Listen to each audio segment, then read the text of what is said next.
Wow, what is this vegetable? I've never tasted anything like it before, and it's amazing. These are the vegetables I've been sending, the ones I've poured my heart into growing. Yet my son says he's eating them for the first time today. I glance at my daughter-in-law, and she is clearly acting suspicious. She must know something about my vegetables. I'm Isabella, a 62-year-old housewife. My husband Cedric took early retirement and switched careers to farming, leasing some land from a friend. We live a quiet life, just the two of us, running our small farm. Our son David got a job in the city after graduating from college and is now married. He's a dad supporting a family with a 5-year-old child. Although we can't visit often due to the distance, knowing we're eating the same vegetables lessens the loneliness. I used to have a small garden, but farming is a whole different ballgame. I used to have a small vegetable garden at home. Initially, I was worried that my experience wouldn't be enough for full-scale farming, but my spouse and I found it to be a good fit, and we have been quite successful, especially considering we switched careers later in life. Our vegetable farming has been a hit, and now we get inquiries from all over asking to purchase our produce.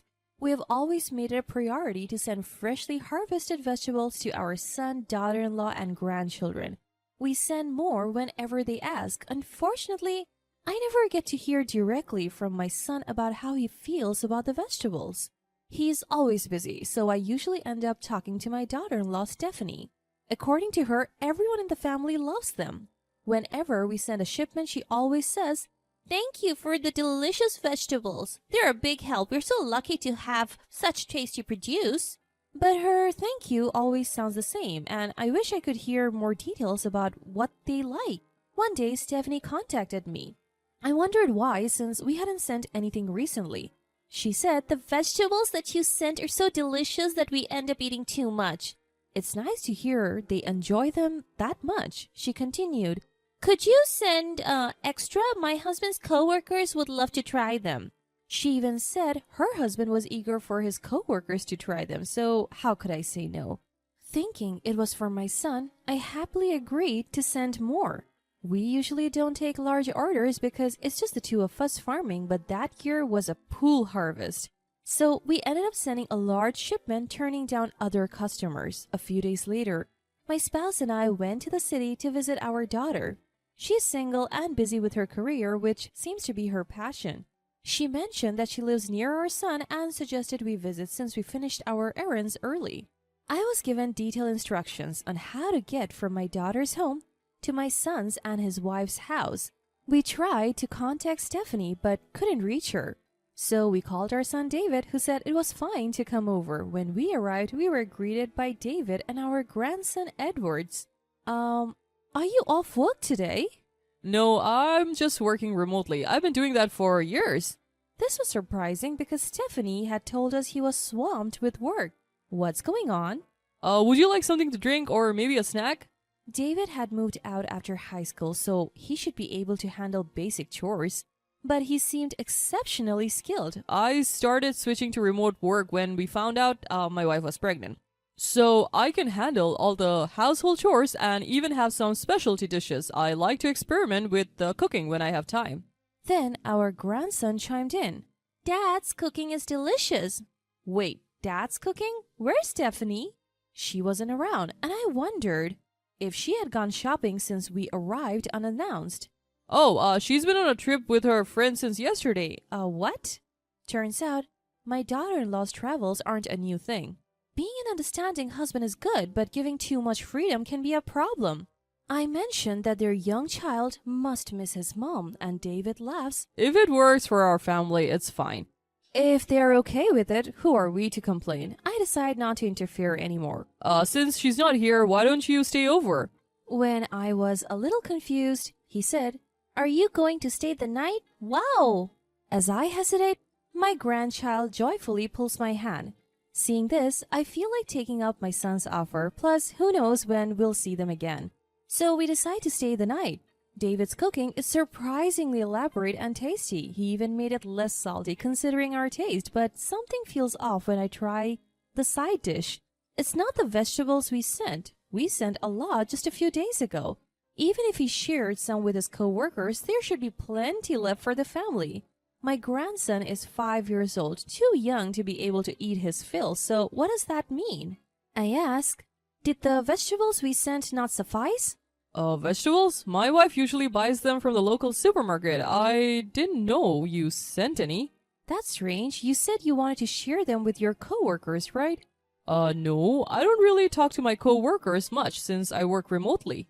Something's not adding up. I realized the vegetables we sent didn't go to his coworkers, so where did they go? Are we falling prey to the current trend of resale? I carefully ask David. I often talk to Stephanie on the phone. It's only when I send them vegetables, but I talk to her more than I do with my son. Really? She never mentioned that. But if you're working remotely, don't you notice her taking calls? Actually, she's often out. She calls from our mobile, not the landline, right? That reminds me of a recent conversation. I recall hearing background noise during our calls. You can always tell when a phone call is coming from outside the house. There's a certain background noise. Come to think of it, the last time we talked, well, it was a few months ago, I heard a train in the background. Our son's house isn't near a train station and there are no tracks nearby. I sense my son wants to say something, but he's hesitant because his child is around. My husband picks up on it and says, Let's go play outside after we eat. Taking the grandchild away from the table. My son exhales lightly and starts. So, the truth is, he had said before that his wife's free-spirited behavior was what made their home life work, but that was a lie. Ever since he shifted mostly to remote work, she's been spending more nights out. At first, he didn't question her trips with friends until he ran into one of those supposed friends downtown. He recognized her from the photos he had been shown as proof of their trips together. So David is sure he's not mistaken. He didn't confront her then, thinking plans could change, but when she came home, she told tales of a fun trip with the friend he had just seen. He's starting to suspect she's not with a friend, but with another man. In other words, he suspects his wife is cheating. It was a shocking confession. We decide to delay our return home to wait for our daughter-in-law who's coming back tomorrow. Stephanie comes home clearly in high spirits. She had a great trip, it seems, but when she sees us sitting in the living room, she's visibly startled. What? Isabella? Cedric? Why are you here? She was clearly upset. David quickly says, would you join us for dinner tonight? As if it's a given. Of course! She agrees, but her behavior is suspicious. She's probably gone from cloud 9 to rock bottom. Still, the dinner menu that came out was decent, and I could see that it wasn't just buying deli food and plating it up.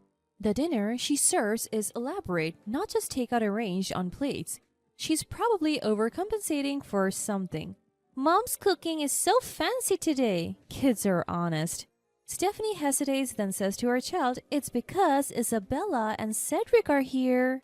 Well, then you should stay forever. We see the color drain from her face. Don't be selfish, they have their own lives. She scolds, but when my husband jokes, maybe we'll stay another night. Our grandchild is thrilled and Stephanie turns pale. It's clear she wants us gone. But we pretend not to notice. Maybe she thinks we're just clueless old folks. We notice the side dish is full of vegetables. The color, the texture, the flavor that deepens as you chew. It's undoubtedly the produce we grew ourselves. Yesterday it was different vegetables, but today is the ones we sent. She must have been hiding them, sharing them only with herself, but it's too much for one person to eat. And where could she hide that much in this house? Between our son's story and these vegetables, something is definitely off. Our son and grandchild taste the side dish and both exclaim, this is delicious! Only Stephanie, our daughter-in-law, seemed momentarily flustered. She kept her eyes down and focused on eating another side dish. It's as if she's saying, don't bring up the vegetables. When we finish eating and prepare to leave, she looks visibly relieved. We offer to stay the night, citing our son's late work hours, but we decide to leave, concerned about the produce. We need to investigate this as soon as possible in place of our son. The next day, we hire a private investigator to look into Stephanie's activities. The results come back sooner than expected. Just as our son suspected, Stephanie was having an affair with a married man. But it's not just any married man. He works for a company that's a rival to our son's employer. Not only was she having an affair, but she was also leaking information. In other words, confidential information our son was handling was being passed to the rival company. The vegetable we sent in large quantities were being distributed within her lover's company, claiming they were from her parents. What was sent to our son's home was given to her lover. We weren't sending it for free to the person my wife was having an affair with or to his company. I had no idea that vegetables from a bad year, which I collected after apologizing and understanding my customers, would be used for something like this. We immediately shared the facts with David, our son. He's shocked to learn that his work information was compromised and takes immediate action. The affair concerns not just our son, but us as well. We pick a time when we're sure Stephanie will be with her lover and confront them, documents in hand. Their faces change color as they read through the evidence. You can't just leak work information. I could get fired, and who's going to suffer when the money stops coming in? You! David says, not hiding his anger. Stephanie quickly admits to the affair and the information leak. It was just a whim. He said it was great information and he took me on trips because he got promoted thanks to me. She admits it but doesn't grasp the gravity of the situation. That's it. We're getting a divorce. No, please, reconsider. I'll apologize. Until you forgive me, I'll be a good wife, a good mom. You want a man who's climbing the corporate ladder. Let him support you. That's not possible. Of course, it's not. The man is also married. Stephanie cries and apologizes to our son, but he firmly says that tears are not an apology. Furthermore, our son David will take custody of the child. He tells Stephanie that she can't see the child until they are an adult. He sets strict conditions, saying she shouldn't even contact them unless the child wants to see her after reaching adulthood. Stephanie protests. Wait, this child isn't just yours. I carried him. I love him. She seems to want to maintain some relationship with our son for the sake of the child. How can you say that? You claim to love the child, yet you have an affair? Didn't you think it would be cruel for the child to be raised by a mother who cheats?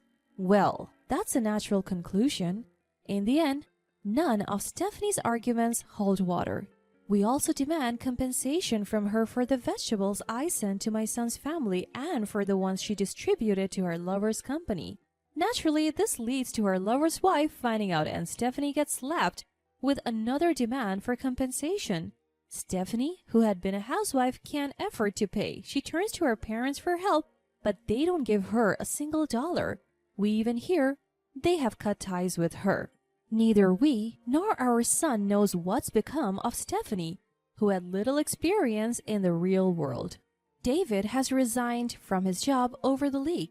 His company highly valued his work and character and didn't hold him responsible for the leak.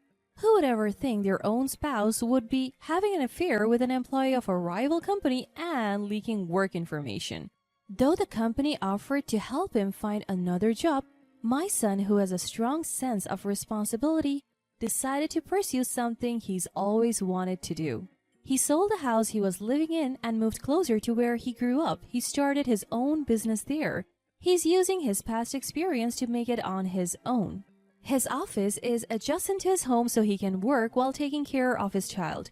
Still, he occasionally asks us to watch the child for him.